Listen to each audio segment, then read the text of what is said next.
மகரம் அப்படின்னு சொன்னாலே மலையேறக்கூடிய ஆடு. மெதுவாக போனாலும் அதோ தன்னோட உச்சியை மட்டும் கரெக்டாக அடையும். ஒரு மலையேற ஆடை நீங்கள் இப்போ நினச்சி பாருங்கள். அது வேகமாக ஓடிலாம் போகாது. அதே போல் ஒவ்வொரு அடியுமே கவனமாக வைக்கும். சின்ன கல்லே வந்தாலும் அதை தவற விடாது.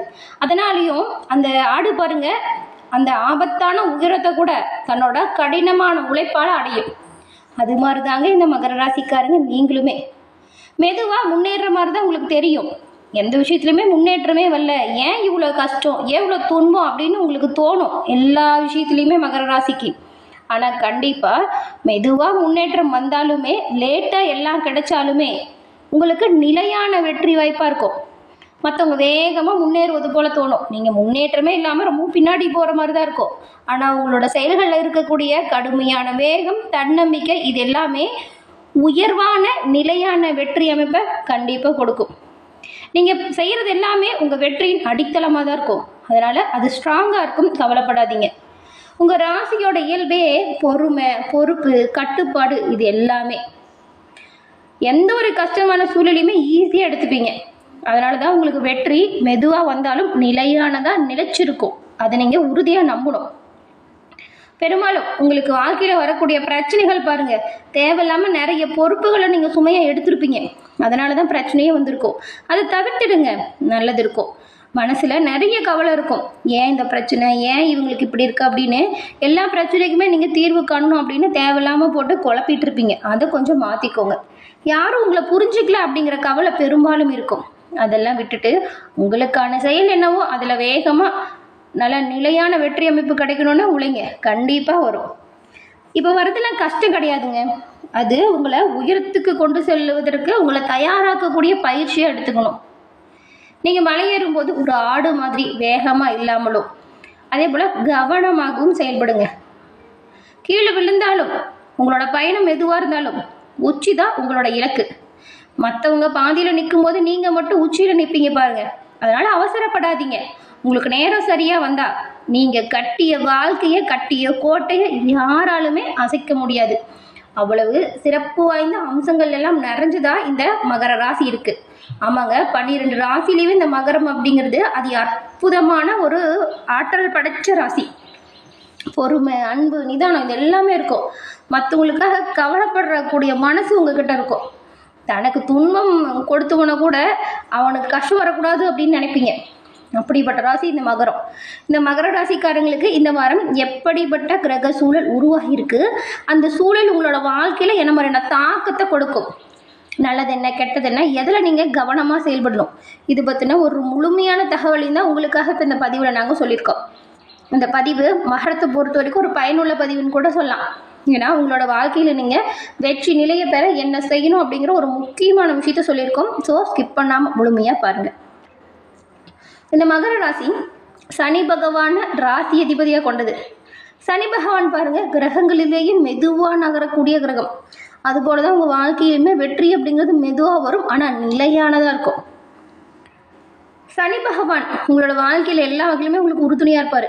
சனிப்பெயர்ச்சியே நடந்தால் கூட சரிங்க, இந்த மகர ராசிக்கு அப்படிங்கிறது இந்த சனி பகவானின் அருள் நல்லதாக இருக்கும்.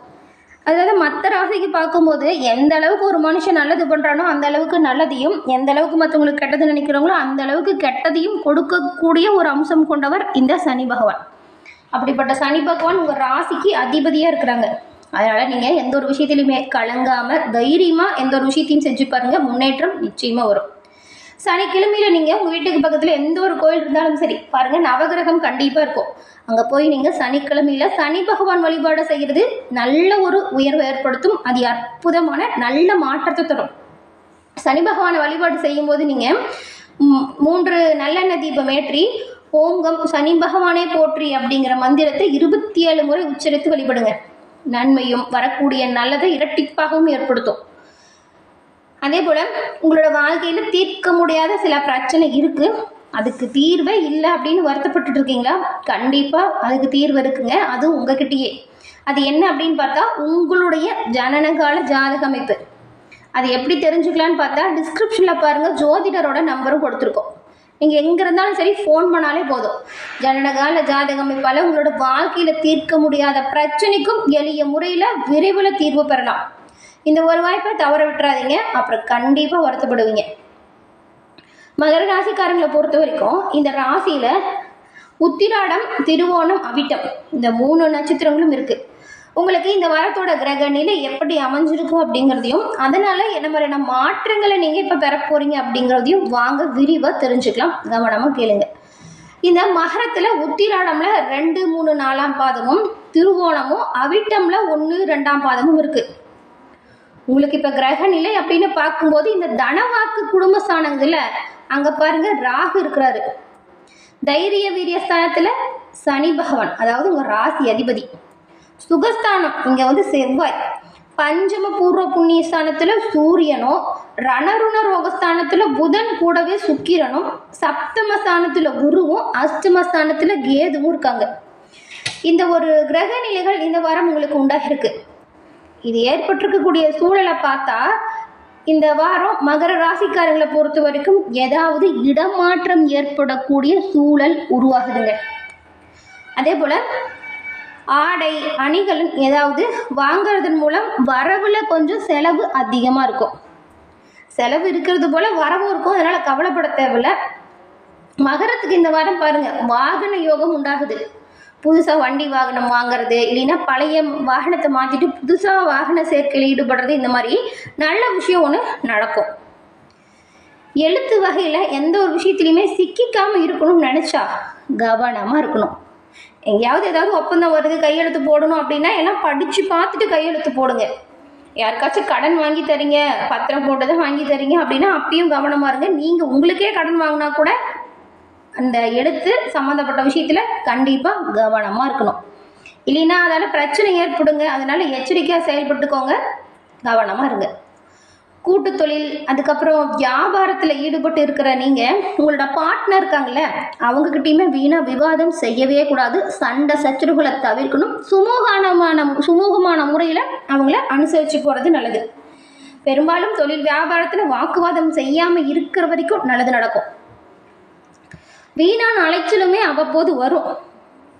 உத்தியோகத்தில் இருக்கிறவங்களுக்கு நெருக்கடி அப்படிங்கிறது நீங்கள் எதிர்பாராத நேரத்தில் வரும். எச்சரிக்கையாக இருந்துக்கோங்க. எந்த ஒரு விஷயத்தையுமே பிளான் பண்ணி பண்ணால் பிரச்சனை கிடையாது. இந்த பயணம் கொஞ்சம் பயனற்றதாக இருக்கும், அதனால் தேவையில்லாத பயணத்தை குறைச்சிக்கோங்க. அதனால செலவையுமே நீங்கள் மிச்சப்படுத்த முடியும். உங்கள் குடும்பத்தில் இருக்கிற உறுப்பினர்கள்கிட்ட பேசும்போது கூட நீங்கள் கொஞ்சம் கவனமாக தான் பேசணும். விட்டு கொடுத்து அனுசரித்து போகணும். கணவன் மனைவியை பொறுத்த வரைக்கும் உங்களோட சண்டை சத்திரவுகளை நீங்கள் இந்த வாரம் பேசவே கூடாது. திடீர் கருத்து வேற்றுமை ஏற்படக்கூடிய வாய்ப்பு இருக்குது. அதனால் விட்டு கொடுத்து அனுசரித்து போக பாருங்கள். பெண்களை பொறுத்த வரைக்கும் உங்களுக்கு பாருங்கள் பணவரத்து இந்த வாரம் திருப்தி தரக்கூடிய வகையில் அமையுது. வெளியூர் பயணம் திடீர்னு போகிற மாதிரியான சூழல் கூட வரும். கலைத்துறையில் இருக்கிற நீங்கள் எந்த ஒரு விஷயத்தையுமே இப்போ திறமையை காட்டி சாதனை செய்யக்கூடிய அமைப்பு உருவாகுது. சாதிக்கும் திறமை அதிகரிக்குது. நீங்கள் நினச்ச காரியத்தெல்லாம் பாருங்கள் இப்போ சிறப்பாக செஞ்சு முடிப்பீங்க. எந்த அளவுக்கு முயற்சிகளை மேற்கொள்கிறீங்களோ அந்த அளவுக்கு முன்னேற்றத்தை கண்டிப்பாக நீங்கள் பெற முடியும். அரசியல்வாதிகளை பொறுத்த வரைக்கும் அரசியல் துறையில் இருக்கிறவங்களுக்கு சில மனம் வருந்தும்படியான சூழல் ஏற்பட வாய்ப்பு இருக்குது. அதனால் கூட வேலை செய்கிறவங்ககிட்ட விட்டு கொடுத்து அனுசரித்து போங்க. பெரும்பாலும் உங்களுக்கு என்ன பொறுப்போ, உங்களுக்கு என்ன வேலையோ அதை சரியாக செஞ்சாலே போதும். உங்கள் வேலையை மற்றவங்ககிட்ட ஒப்படைக்காமல் உங்களுக்கான பணிகளை நீங்கள் செஞ்சுக்கோங்க. மாணவர்களை பொறுத்த வரைக்கும் இந்த வாரம் கல்வியில் நல்ல ஒரு வேகம் இருக்கும். சக மாணவர்கள்கிட்டையுமே சுமூகமாக அனுசரித்து போகிறது நல்லது. இந்த உத்திராடம் நட்சத்திரக்காரங்களுக்கு இந்த வாரம் எதிர்ப்புகள் விலகுது. தொழில் வியாபாரம் சிறப்பாக நடக்குது. பணியாளர்கள் உங்கள் செயல்களில் மட்டும் கவனமாக இருக்கணும். கோபத்தை தூண்டும்படி சில சம்பவம் நடக்கும், எச்சரிக்கையாக இருக்கிறது நல்லது. மாணவர்கள் கல்வியில் கவனமாக இருக்கணும். சக மாணவர்கள்கிட்ட பேசும்போதும் பழகும்போதும் நிதானமாக இருக்கணும். திருவோண நட்சத்திரக்காரங்களுக்கு இந்த வாரம் உத்தியோகத்தில் இருக்கிறவங்க கூடுதல் பணி சுமை காரணமாக அதிக நேரம் வேலை பார்க்க வேண்டியதாக இருக்கும். நெருப்பு ஆயுதத்தை பயன்படுத்தும் போது கவனமாக இருக்கணும். உங்கள் ஆவணங்களையுமே சரியாக வச்சுக்கணும். பெண்கள் எடுத்த காரியத்தை இந்த வாரம் வெற்றிகரமாக சிறப்பாக செஞ்சு முடிப்பீங்க. பெரும்பாலும் நீங்கள் வாக்குவாதங்களை தவிர்க்கிறது நல்லது. அவிட்டம் நட்சத்திரக்காரங்களுக்கு இந்த வாரம் உணர்ச்சி வசப்படாமல் எதையுமே சிந்திச்சு செயல்பட்டால் நல்லது. கடினமான முயற்சியின் பேரில் உங்களோட அனைத்து காரியங்களுமே இப்போ சுலபமாக நடக்கும். கலைத்துறையில் இருக்கிறவங்களுக்கு தகுந்த மரியாதை மதிப்பு இப்போ சரியாக கிடைக்கும். விருது கிடைப்பதற்கான வாய்ப்பு கூட இருக்குது. கடன் தொல்லை குறையுது. போட்டி உங்களை விட்டு விலகுது. தொழிலில் போட்டிகளும் நீங்குது. மாணவர்களுக்கு கல்வியில் வெற்றி பெற கொஞ்சம் கூடுதலாக உழைச்சா நல்லது. தினம்தோறும் உங்கள் குலதெய்வத்தை வழிபட்டுட்டு அன்றைய தினத்தை தொடங்குங்க. நன்மை நல்ல ஒரு உயர்வு நிச்சயமாக எல்லா வகையிலுமே உங்களை வந்தடையும்.